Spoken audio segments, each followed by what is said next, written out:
Eh bien bonjour à toutes et à tous, je suis heureux de vous retrouver pour un Qu'est-ce que ça dit numéro 4. Donc là je vais vous donner mon interprétation.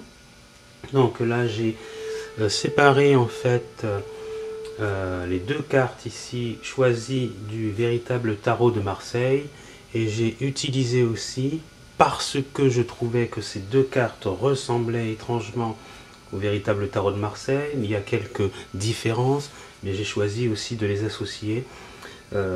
Donc il s'agit du grand tarot Béline. Voilà, donc on va commencer d'abord par la carte du soleil. Donc le soleil, on nous parle de, on voit en fait un énorme soleil avec une tête d'enfant, un soleil bien sûr qui rayonne, on ne peut pas se tromper de ce côté-là. Il y a des couleurs jaunes, il y a des couleurs rouges, c'est un soleil à mon avis ardent. Il émane de cette jolie lame en fait un bien-être infini. Quand on tire cette carte, on se sent un réconfort, on se sent vraiment bien. On se dit, bah là, franchement, le soleil. De toute façon, dans la vie actuelle, quand le soleil arrive, il faut savoir que les esprits positifs, on se sent bien, on a des bonnes idées, on est beaucoup moins dans une forme de, pas de dépression je dirais, mais d'abattement moral parce que il fait nuit et que le froid arrive, quoi. Donc quand il y a le soleil, on a envie de sortir, on a envie de se récréer, on a envie de se divertir, et on est bien, il fait beau, et voilà quoi. Les idées sont très très positives à ce moment-là. Donc alors, la lumière solaire que vous voyez là, impartiale, révèle vraiment les côtés négatifs de l'homme. Elle régénère bien sûr la vie, elle nous montre les choses aussi sous leur vrai jour. Elle nous révèle les choses, elle nous montre vraiment ce qui est caché, ce qui est dissimulé. Donc les choses sont vraiment amenées au grand jour, quoi. Donc en regardant le jeune couple, on a l'impression qu'ils sont enlacés, qu'ils s'aiment beaucoup, qui profitent pleinement des bienfaits des rayons du soleil. Ces deux personnages représentent le sentiment et la raison. Ils s'apprêtent, on ne sait pas vraiment, ils s'apprêtent à, à avoir de la générosité, à avoir de l'amour, à se donner en retour de l'amour, de la générosité, de la gentillesse. Voilà quoi, il y a une forme d'activité qui en ressort aussi. Le soleil possède un visage aimable, encadré de boucles blondes, et ses 75 rayons brillent au-dessus du couple. On voit que ce soleil est au-dessus et nous amène la lumière. Les deux personnages sont vraiment inondés de lumière, et il en découle aussi comme des présents, comme des pièces qui tombent. Donc on voit que ces rayons sont triangulaires, ils sont rouges, d'autres orange pâle ou ondulés et bordés de jaune vif, et d'autres encore sont de simples rayons noirs, semblant envoyer des pièces d'or aux jeunes gens. Il ne s'agit toutefois pas d'or métallique, mais d'or philosophique. La tendresse avec laquelle ils se regardent est leur plus grande richesse, celle de l'amour, et ce couple connaît l'amour universel. Ils vivent une union parfaite avec le soleil, et l'on ignore si c'est l'amour qui émane d'eux pour atteindre le soleil ou si c'est le contraire, mais l'important est que la vibration soit continue et que l'homme soit en parfaite harmonie avec la nature. Cette lame est, selon moi, bien sûr, la plus belle lame du tarot, car elle représente la perfection, le bonheur idéal. En revanche, je vais vous donner quelques mots-clés en parlant de cette lame quand on la tire droite. Donc on peut parler, là on voit qu'il y a une forme d'association aussi, hein, deux personnages se rencontrent, on peut parler de mariage heureux, d'authenticité dans les sentiments, hein, un bien-être, de la chaleur, une forme de liberté, hein, un épanouissement, de la joie, c'est le bonheur, bonne santé, beauté, il y a de la générosité, une forme de réussite, hein, beaucoup d'amour de la vie, un triomphe, une forme d'idéalisme. Voilà pour cette carte. Le mât, on en avait parlé récemment, hein, le mât, donc c'est la carte, cette carte là. Alors le mât, j'en avais parlé dans une vidéo précédente, hein, il s'agissait de décrire et d'analyser le mât, donc je pense que vous vous référerez à ma vidéo précédente, mais je vais vous parler quand même du mât du tarot, du véritable tarot de Marseille. Donc il faut dire que cette lame comporte pas de numéro, hein, il n'y a aucun numéro. Ce mât est appelé ou le mât ou le fou, hein. Cette carte représente un personnage qui ne compte pas, qui est inconsistant et n'appartient même pas à lui-même puisqu'il vit dans l'inconscience, hein, et l'irresponsabilité. On se demande qui est ce mât, ce fou, un jeune homme portant des vêtements gais, en couleur bariolée, son costume est orné de grelots dorés, les grelots on les voit, hein, qui teinte et chacun de ses pas, qui teinte à chacun de ses pas, et il est coiffé d'un béret dont il porte en quelque sorte une forme d'extravagance, hein, ses habits sont peut-être déchirés, et dans sa main droite, le mât tient un bâton, mais il n'a pas l'air d'y prendre appui, hein. Il l'empoigne négligemment et parcourt le monde, l'air joyeux, hein. De sa main gauche, le mât tient un bâton qui est appuyé sur son épaule et au bout duquel est accroché un baluchon. Ce baluchon symbolise son inconsistance. Un lynx blanc lui mord le mollet gauche, mais cela ne semble pas le faire souffrir, hein. L'expression de son visage est en effet souriante et même moqueuse. En clair, le mât est indifférent à tout ce qui l'entoure, il suit son destin, le regard perdu, et s'enfonce dans un monde intérieur inaccessible aux autres. Insouciant des dangers de la souffrance, de la solitude, il atteint avec le temps une sagesse qui lui permet de se détacher des choses terrestres, des richesses matérielles. Son âme se perd dans le néant de l'infini. Cette lame des tarots est vraiment inquiétante, mais chaque arcane constitue un avertissement et le message que nous lance le fou ou le mât est le suivant. L'homme ne doit pas avoir peur de rien et aller au devant de son destin. Fort de sa foi, même et surtout,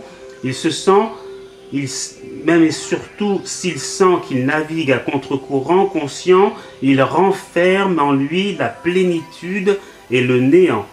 C'est à lui de faire son choix. Donc en gros, le mat étant dans une idée de mouvement, de progression, il s'en va, hein, insouciant de la finalité des choses, de là où il va arriver, de ce qui va se passer.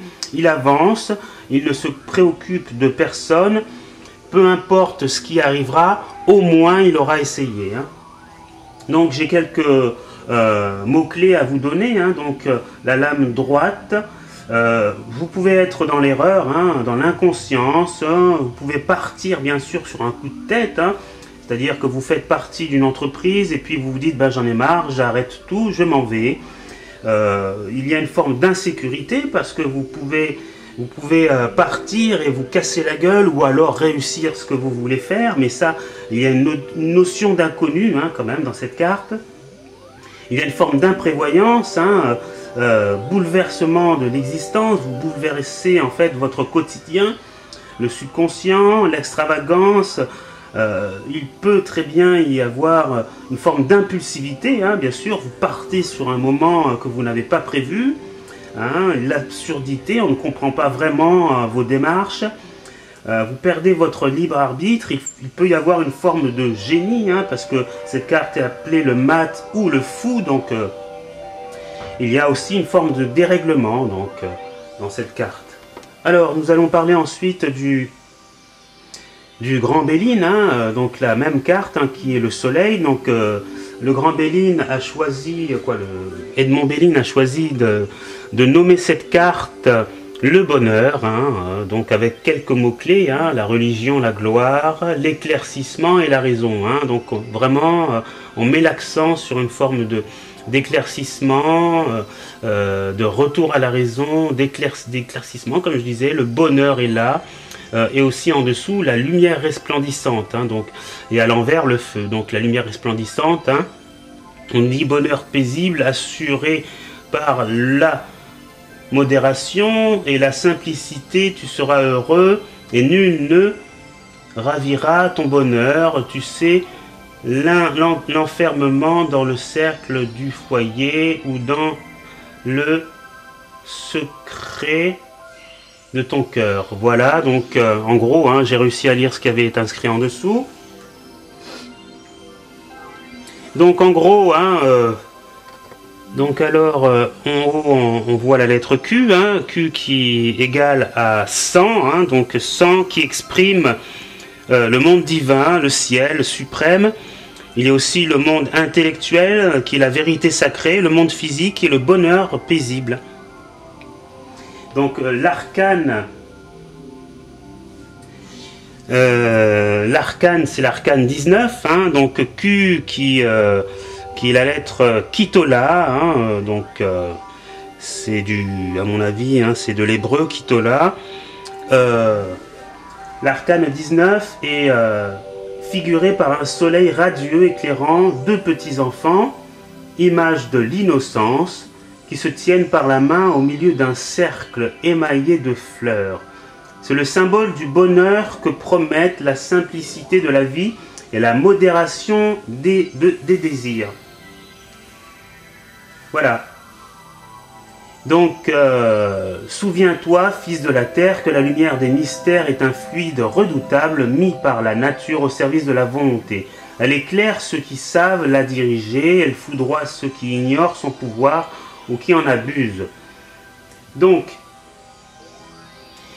pour l'expiation, bien sûr, on en avait parlé, je ne me relance pas dans une explication approfondie. Donc le crocodile, j'en avais parlé, hein, brièvement, hein, le fou est en progression, il avance, et puis le crocodile est là blotti contre un obélix, on voit des obélix qui viennent lui barrer le passage. Donc c'est comme des dangers, des obstacles qui sont sur sa route.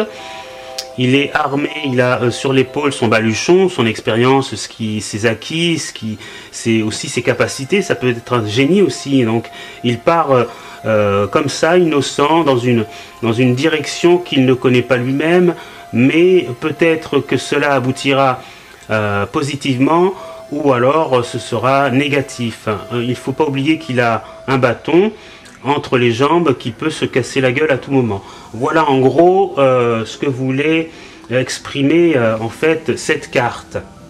Donc maintenant, sans plus attendre, je vais passer à l'association des cartes, donc en gros à l'interprétation, hein, ce qui me vient en fait en associant les deux cartes ensemble. Donc